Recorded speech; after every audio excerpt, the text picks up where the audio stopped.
म्हणजे भूतदयेश वागणे. पंढरपूर म्हणजे दारू गांजा अफू इत्यादी पदार्थांचं मादक सेवन न करणे अशी तुमची मुलं मुली पंढरपूर हो अशा प्रकारची भावना व्यक्त करून सुनील भाऊ पवार आपण मला बोलवलं आणि वेडं वाकडं माझं हे बोलणं आपण सगळ्या कलाकारांनी मला मदत केली आणि आपले हे चिंचवाले दिसायला बैले साधा बनवला लय भारी हा गोड वाजवलं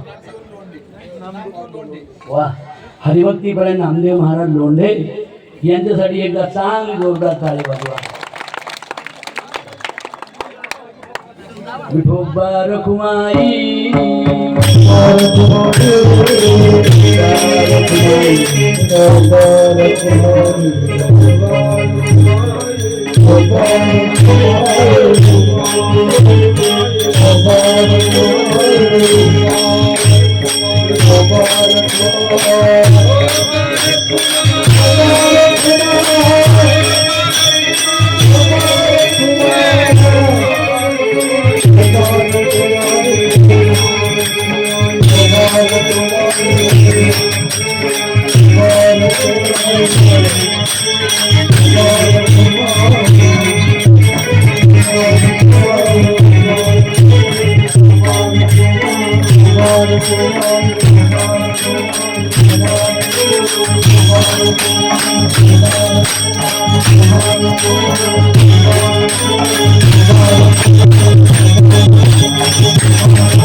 Thank you.